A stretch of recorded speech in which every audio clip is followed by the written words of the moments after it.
Hi hello Bhadra ഫുഡ്സിൻ്റെ പുതിയൊരു വീഡിയോയിലേക്ക് എല്ലാവർക്കും സ്വാഗതം.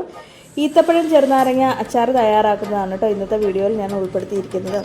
അപ്പോൾ അതിൻ്റെ ഷോർട്ട് വീഡിയോ കഴിഞ്ഞ ദിവസം ഞാൻ അപ്ലോഡ് ചെയ്തിട്ടുണ്ടായിരുന്നു. എല്ലാവരും കണ്ടു കാണുമെന്ന് വിശ്വസിക്കുന്നു. അപ്പോൾ ഞാൻ എങ്ങനെയാണ് അച്ചാർ തയ്യാറാക്കുന്നത് നിങ്ങൾക്ക് പരിചയപ്പെടുത്തി തരാം. ചെറുനാരങ്ങ ഞാൻ ആവിയിൽ വാട്ടിയെടുത്തിട്ടുണ്ടായിരുന്നു. ഇനി ഇതിലേക്ക് ആവശ്യമായിട്ടുള്ള ഇഞ്ചി, പച്ചമുളക്, വെളുത്തുള്ളി എല്ലാം ഞാൻ അരിഞ്ഞ് റെഡിയാക്കി വെച്ചിട്ട് കേട്ടോ. അങ്ങനെ ചെറുനാരങ്ങ 4ആയിട്ട് കട്ട് ചെയ്യുന്നതാണ് കാണുന്നത്. പിന്നെ നമ്മുടെ പാത്രം ചൂടായ ശേഷം നല്ലെണ്ണ ചേർത്ത് കൊടുക്കുകയാണ് കേട്ടോ. നല്ലെണ്ണ നന്നായിട്ട് ചൂടായി വന്ന ശേഷം അടുത്ത് കടുക് ഇട്ട് കൊടുത്തിട്ടുണ്ട്. പിന്നെ ആവശ്യത്തിനുള്ള ഉലുവ കൂടി ചേർത്ത് കൊടുക്കുകയാണ് കേട്ടോ.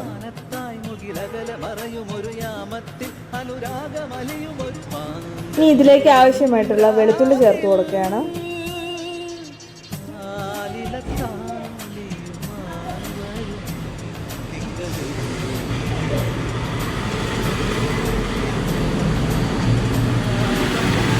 അടുത്ത ഇഞ്ചിയാണ് കേട്ടോ ചേർത്ത് കൊടുക്കുന്നത്.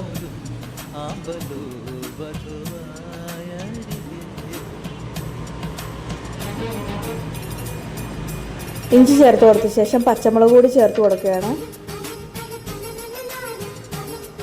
ശേഷം കറിവേപ്പില ചേർത്ത് കൊടുത്ത്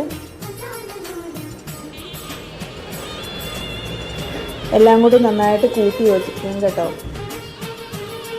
ഇനി ഭദ്ര ഫുഡ്സിൻ്റെ മുളക് പൊടിയും കാശ്മീരി പൊടിയും കൂടി ചേർത്ത് കൊടുക്കുകയാണ് കേട്ടോ. ഇതിലേക്ക് ആവശ്യമായ മഞ്ഞൾപ്പൊടിയും കൂടെ ചേർത്ത് നന്നായിട്ട് കൂട്ടി യോജിപ്പിച്ച് പൊടി നന്നായിട്ട് മൂപ്പിച്ചെടുക്കണം കേട്ടോ. അപ്പോൾ പൊടിയുടെ പച്ചമണമൊക്കെ മാറി നന്നായി മൂത്ത് വന്ന ശേഷം അരിഞ്ഞ് റെഡിയാക്കി വെച്ചിരിക്കുന്ന ചെറുനാരങ്ങ കൂടി നമുക്ക് ചേർത്ത് കൊടുക്കാം കേട്ടോ.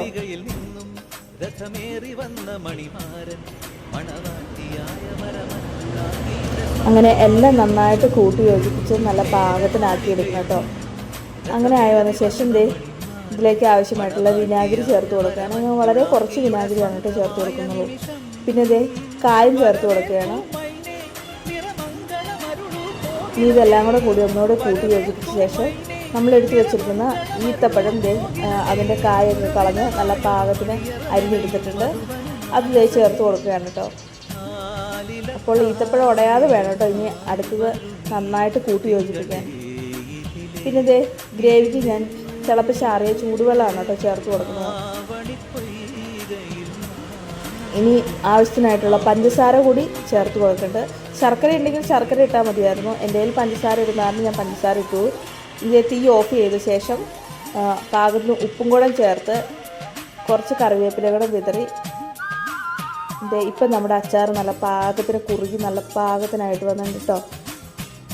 അപ്പോൾ ഇതാണ് നമ്മൾ ഈത്തപ്പഴം നാരങ്ങ അച്ചാർ. അപ്പോൾ ഇത് ഞാൻ എൻ്റെ വീട്ടിലേക്ക് കൊണ്ടുപോകാൻ വേണ്ടി റെഡിയാക്കിയതായിരുന്നു. എൻ്റെ വീട് മൂവാറ്റുപുഴയാണ്. അങ്ങോട്ടേക്ക് പോകാൻ നേരത്ത് ഞാൻ റെഡിയാക്കിയതാണ്. അവിടെ എൻ്റെ ബ്രദറിൻ്റെ കല്യാണം ഉറപ്പിക്കലാണ്. അപ്പോൾ വീട്ടിലെല്ലാവരും വരുമല്ലോ. അപ്പോൾ എല്ലാവർക്കും എൻ്റെ അച്ചാറൊന്ന് പരിചയപ്പെടുത്തി കൊടുക്കാമല്ലോ എന്ന് ഓർത്ത് ഞാൻ റെഡിയാക്കിയതാണ് കേട്ടോ. അപ്പോൾ ഇന്നത്തെ വിശേഷം ഇത്രയൊക്കെ ഉള്ളൂ. എൻ്റെ വീഡിയോ ഇഷ്ടപ്പെട്ടാൽ ലൈക്ക് ചെയ്യുക, സബ്സ്ക്രൈബ് ചെയ്യുക, കമൻറ്റ് ചെയ്യുക. Thank you so much.